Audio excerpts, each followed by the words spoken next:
কেয়ামতের একদিন আগে আল্লাহর সাহায্য ও সমর্থন। আসসালামু আলাইকুম ওরহমতুল্লাহি ওবারাকাতুহু। মোহাম্মদ কাসেম বলেন, ডিসেম্বর ২০১৬ এই স্বপ্নে আমি দেখি কেয়ামতের বা বিচারের দিন আগ পর্যন্ত এটি শেষ দিন এবং একটি ভবন আছে যেটিতে আমাকে উঠতে হবে। আমার কাছে ওপরে ওঠার জন্য কোনো সরঞ্জাম বা সিঁড়ি ইত্যাদি নেই। তাই লোকেরা আমার মজা করছে এবং বলছে সে শুধু সময় নষ্ট করছে।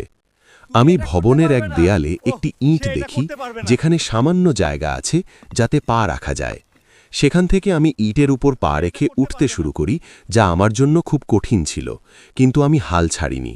আমি উঠতে থাকি এবং আল্লাহ সর্বশক্তিমানকে বলি, আপনি কেন আমাকে এত কষ্টে ফেললেন? কিন্তু আল্লাহর সাহায্যে অবশেষে আমি ভবনের চূড়ায় পৌঁছলাম। মুসলমানরা আমাকে সম্বোধন করে বলে, আমরা তোমার ভাই এবং আমরা তোমাকে সাহায্য করতে চাই।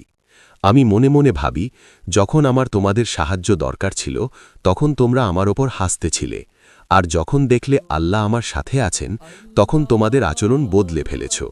এখন আমাকে দেখাতে চাইছ যে তোমরা প্রকৃত মুসলমান, বরং তোমরা খুব খারাপ মানুষ। আল্লাহই আমাকে সফলতা দিয়েছেন। ভবিষ্যতে কেবল আল্লাহর ওপরই ভরসা করাই আমার জন্য ভালো হবে।